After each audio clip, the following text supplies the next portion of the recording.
The Senate hearing room in Washington, D.C.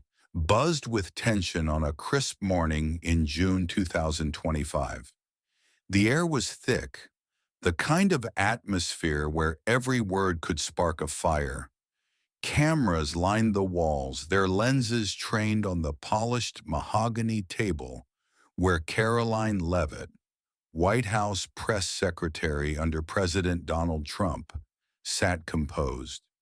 Her sharp eyes scanned the room, her posture unwavering despite the weight of the moment. Across from her, Senator Adam Schiff leaned back in his chair, a sly smile playing on his lips. He was ready to strike, to turn this routine accountability session into a spectacle. But no one, not Schiff, not the senators, not the millions watching on screens across America, could have predicted what was coming. The hearing was meant to scrutinize the Trump administration's policies, but Schiff had other plans. Known for his sharp tongue and political maneuvering, he saw Leavitt, a young press secretary in her early 30s, as an easy target.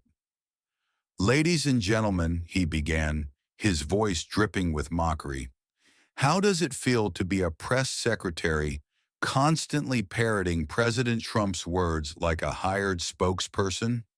A few chuckles rippled through the room. Reporters scribbled furiously, sensing a story. The cameras zoomed in on Leavitt, capturing every flicker of her expression. She didn't flinch. Silence fell, heavy and expectant. Schiff leaned forward, his tone sharp. "Miss Leavitt, do you even understand what you're doing here? Or are you just a young girl trying to defend Trump?" The room held its breath. A few senators smirked. Others shifted uncomfortably. Leavitt blinked slowly, her lips twitching into the faintest hint of a smile. She glanced briefly at the observation area where President Trump sat, his face unreadable, flanked by Secret Service agents. Beside him, First Lady Melania Trump watched with quiet intensity, her eyes fixed on Leavitt. Schiff pressed on, his arrogance palpable. "Perhaps if you spent less time posting on social media and more time learning the responsibilities of a press secretary, you'd know how to answer." Laughter echoed from his allies. The marble-lined room seemed to tighten, the spotlight on Leavitt growing hotter. But she remained calm, her hands resting lightly on a stack of documents in front of her. Then she spoke, her voice clear and steady, cutting through the tension like a blade. "I came here to talk about the truth, Senator Schiff," Leavitt said, her words deliberate. "But it seems some people here wouldn't recognize the truth if it stood right in front of them." The room froze. Schiff's smirk faltered, but he waved a hand dismissively. "The truth from you? Please go ahead," he scoffed. Leavitt's eyes locked onto his, unflinching. She reached for a document from her stack, a thick sheet stamped with an official seal.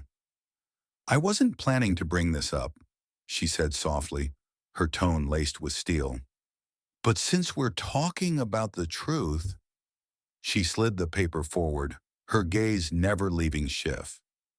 "Senator Schiff, you can mock my youth, but your name is in a federal investigation report regarding $12 million in misused COVID relief funds." The room erupted in gasps. Senators leaned forward, eyes wide. Reporters scrambled to take notes, their phones buzzing with breaking news alerts. Schiff's smile vanished, his face paling as if the air had been sucked out of him. From the observation area, Melania whispered to an aide, "She did it." Leavitt tapped the document lightly, her voice cold and precise. "This report details how relief funds meant for small businesses and families during the pandemic were funneled into offshore shell accounts linked to your family members, Senator. You signed the papers. You knew." The committee chairman pounded his gavel, shouting for order, but the chaos was unstoppable. Schiff sank back in his chair, his hands trembling. "This is a fabrication," he shouted, his voice cracking. "Sheer desperation." Leavitt didn't raise her voice. She didn't need to. "No, Senator," she said, her tone almost gentle. "I'm just speaking the truth, something you haven't done in a long time." She turned to the cameras, addressing the nation directly. "You mocked me in front of America, but you also mocked every American who believes in honesty."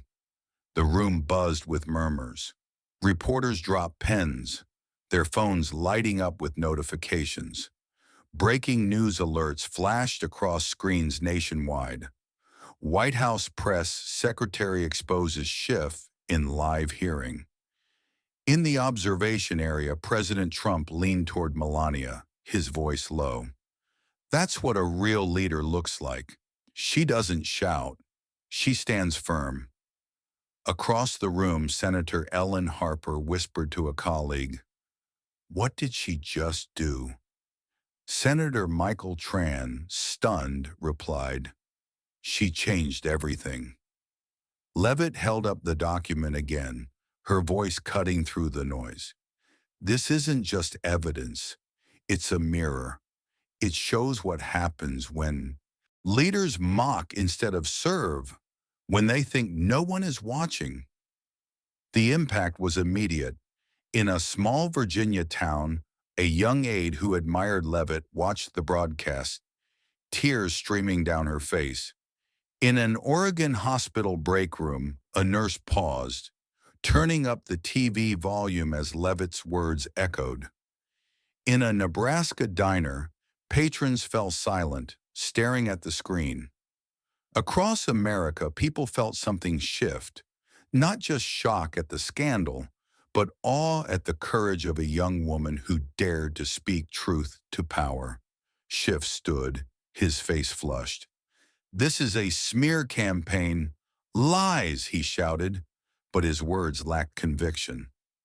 Leavitt opened her folder, pulling out another document. "These are bank transfer receipts," she said, her voice steady. "Relief funds meant for small businesses, redirected to shell companies you controlled. You didn't steal from billionaires, Senator. You stole from single mothers, veterans, and families who lost everything during the pandemic." Gas echoed again. A reporter dropped their microphone. A senator covered their face, head bowed. From the observation area, Melania whispered, "She's not stopping." Trump sat motionless, his gaze cold, as if he'd been waiting for this moment. Schiff stammered, "I didn't know about that money." Leavitt's response was calm but piercing. "You knew. You hired family members to run those shell companies.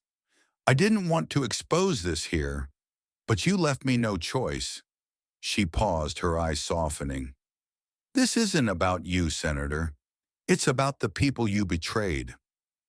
The hearing room was no longer just a room. It was a stage for a reckoning. In Virginia, a mother of 3 who lost her job during the pandemic wiped tears as she watched Leavitt on TV. In a Georgia ER, a nurse named Sophia paused, her brother's business having collapsed when relief funds never arrived. "She's speaking for us," she whispered to a patient, who nodded, eyes misty. In a Montana diner, a former miner named Jacob, whose relief funds vanished, broke down. "I thought no one cared," he said. Leavitt's words went viral. Clips of her confrontation spread across social media, with hashtags like #Caroline Truth and #Leavitt Speaks trending. News channels, CNN, Fox, Newsmax, and even international outlets switched to live coverage. Schiff reached for his water glass, his hands shaking. "I demand a recess," he yelled, but his voice was drowned out by the room's energy. Leavitt sat back, calm amid the storm, whispering to an aide, I wasn't trying to win. I just wanted the truth to be heard. Outside the Capitol, reporters swarmed Schiff as he tried to leave. Do you deny the evidence? Did you misuse relief funds? They shouted. No comment, he snapped, but his panic was evident. Inside, a young Congresswoman, Hannah Coleman, approached Leavitt, her eyes red.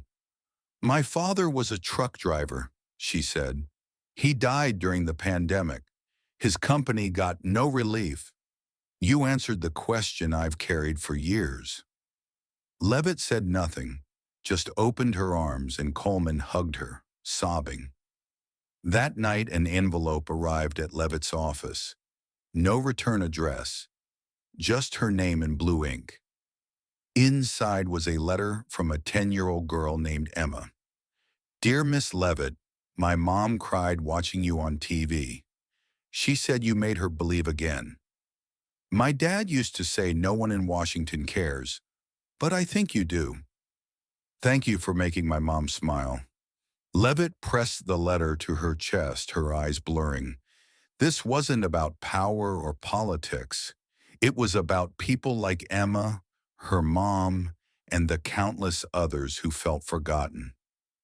The next morning, America woke to a different reality.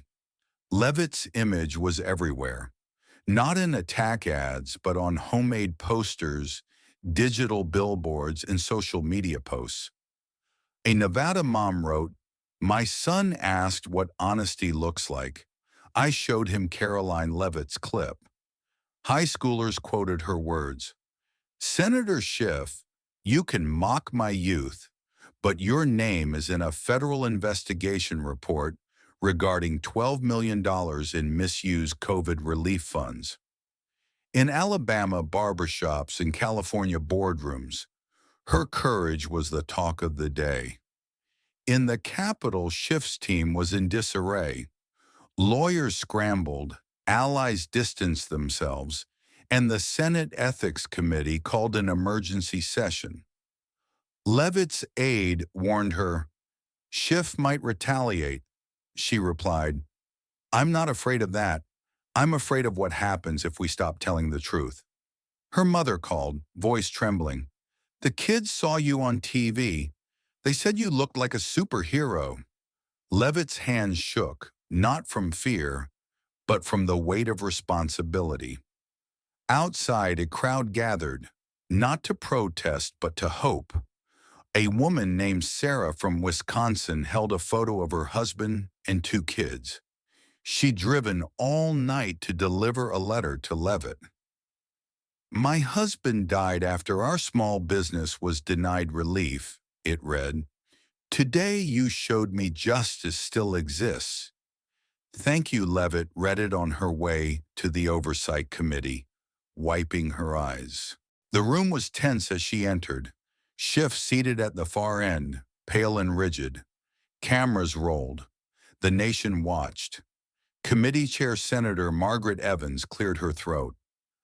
Miss Leavitt, would you like to make a statement? Leavitt stood, no notes, just her clasped hands. I didn't come here for drama or politics, she said softly. I came because the American people deserve to know someone sees them. She held up Sarah's letter. This woman isn't asking for revenge. She just wants the truth. We owe her that. Some senators bowed their heads, ashamed. Senator Laura Mitchell, a Schiff ally, challenged her. Are you implying criminal allegations? Leavitt didn't waver. I'm not implying. I'm submitting evidence. She raised a red folder, sealed and thick with documents. Inside are timestamps, transfer records, and sworn testimony from Schiff's former staff, proving he funneled relief funds to shell organizations controlled by his family.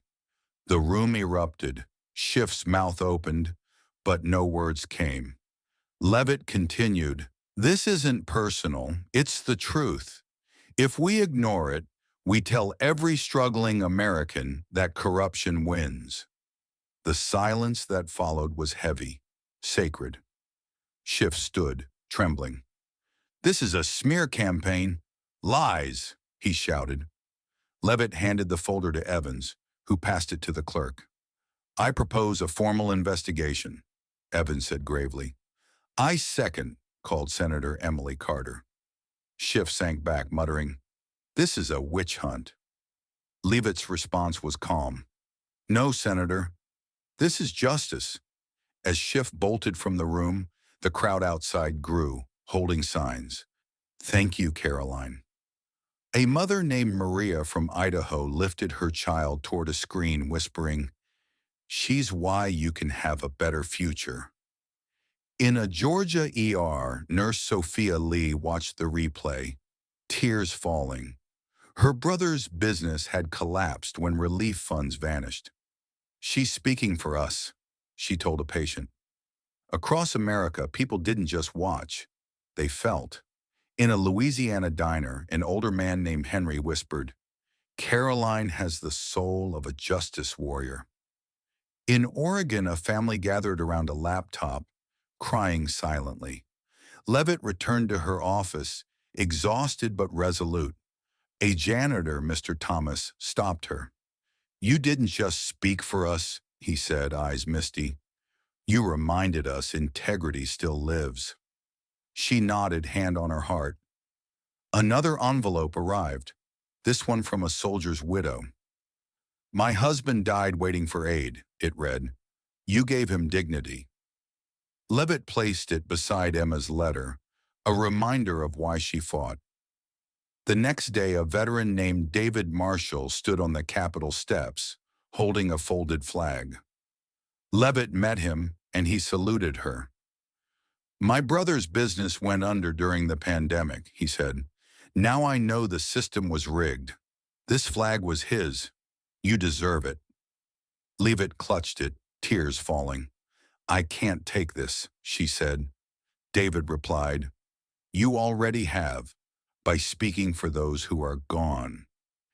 In the Senate, the Ethics Committee announced formal charges against Schiff for abuse of power and obstructing relief funds. Leavitt returned to the hearing room, holding a yellow envelope. This file shows Schiff's office delayed relief funds to targeted districts for political retaliation, she said, presenting phone logs and whistleblower testimonies. The room gasped. A senator stood. That's a crime. Leavitt nodded. It is, and it happened. America wept, not for Schiff's downfall, but for the truth finally spoken. In Ohio nursing homes, Texas cafeterias, and Maine fire stations, tears flowed. A Missouri man sobbed, My father begged for help, and no one answered. Now someone has. A Seattle teacher replayed Leavitt's words for her students, who sat in awe. In a small Arizona town, a girl wrote in her diary, When I grow up, I want to be brave like Caroline Leavitt. Leavitt visited a hospital to meet Sarah, the widow who'd sent the letter. Sarah's son, Noah, handed her a crayon. Keep this in case you need to color the truth again, he said. Leavitt smiled, tears falling. Back at the Senate, applause greeted her, not for politics but for courage. That evening, church bells rang in small towns across America. Families gathered, not for scandal, but for hope. In Mississippi, a mother prayed, God bless the woman who spoke for us. In Idaho, farmers raised flags higher. Leavitt returned to Virginia, sitting on her porch under the stars. Sarah and Noah arrived to thank her in person. You gave a broken country a voice, Sarah said. Noah added, You made my mom believe again. Leavitt's tears fell, not for glory, but for the weight of every letter, handshake, and hug from those who felt invisible. She had carried them in her heart. Across America, Leavitt's moment touched every corner. In a Kentucky coffee shop, a waitress paused, crying as Leavitt spoke of the forgotten. In Wisconsin, factory workers shared her clip, feeling heard. In Florida, a teacher asked her students, What is courage?